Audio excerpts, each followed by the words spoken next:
भगवते वासुदेवाय। विजया एकादशी व्रत की कथा।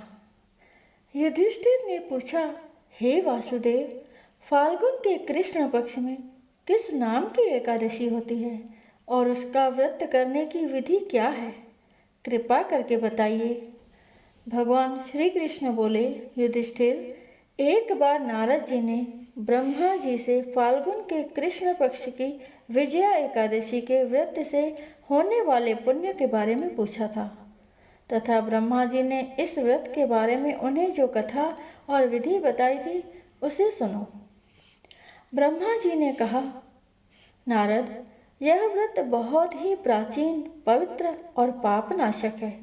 यह एकादशी राजाओं को विजय प्रदान करती है, इसमें तनिक भी संदेह नहीं है।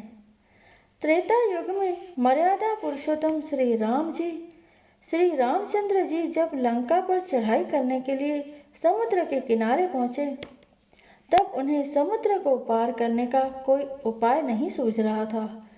उन्होंने लक्ष्मण जी से पूछा, सुमित्रानंदन, किस उपाय से इस समुद्र को पार किया जा सकता है? यह अत्यंत अगाध और भयंकर जल जंतुओं से भरा हुआ है। मुझे ऐसा कोई उपाय नहीं दिखाई देता जिससे इसको सुगमता से पार किया जा सके। लक्ष्मण जी बोले, हे प्रभु, आप ही आदिदेव और पुराण पुरुष पुरुषोत्तम हैं। आपसे क्या छिपा है? यहाँ से आधे योजन की दूरी पर कुमारी द्वीप में बकदालभ्य नामक मुनि रहते हैं। आप उन प्राचीन मुनीश्वर के पास जाकर उन्हीं से इसका उपाय पूछिए। श्री रामचंद्र जी महामुनि बकदालभ्य के आश्रम पहुँचे और उन्होंने मुनि को प्रणाम किया। महर्षि ने प्रसन्न होकर श्री राम जी के आगमन का कारण पूछा। श्री राम जी बोले, ब्राह्मण, मैं लंका पर चढ़ाई करने के उद्देश्य से अपनी सेना सहित यहाँ आया हूँ। मुने, अब जिस प्रकार समुद्र पार किया जा सके, कृपा करके वह उपाय बताइए। बकदालभ्य मुनि ने कहा, हे श्री राम जी, फाल्गुन के कृष्ण पक्ष में जो विजया नाम की एकादशी होती है, उसका व्रत करने से आपकी विजय होगी। निश्चय ही आप अपनी वानर सेना के साथ समुद्र को पार कर लेंगे। राजन, अब इस व्रत का फलदायक विधि सुनिए।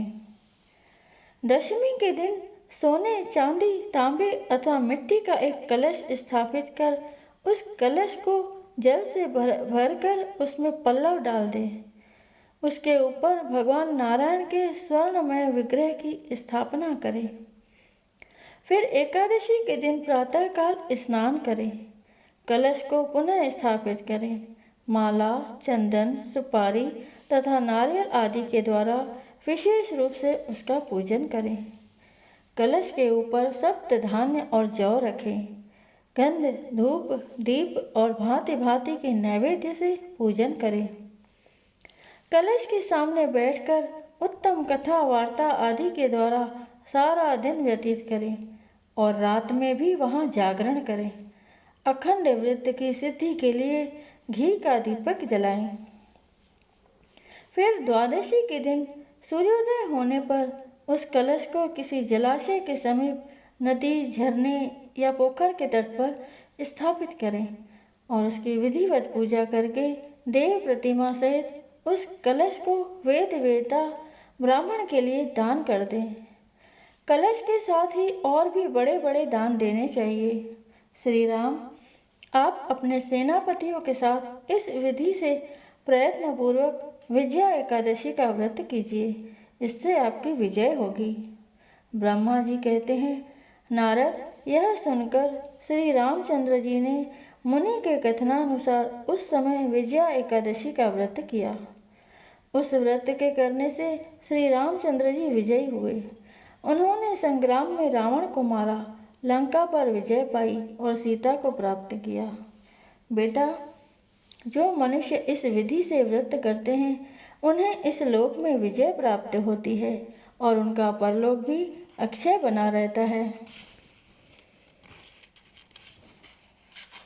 भगवान श्री कृष्ण कहते हैं, युधिष्ठिर, इस कारण विजया का व्रत करना चाहिए। इस प्रसंग को पढ़ने और सुनने से वाजपेय यज्ञ का फल मिलता है। बोलो श्री कृष्ण भगवान की जय।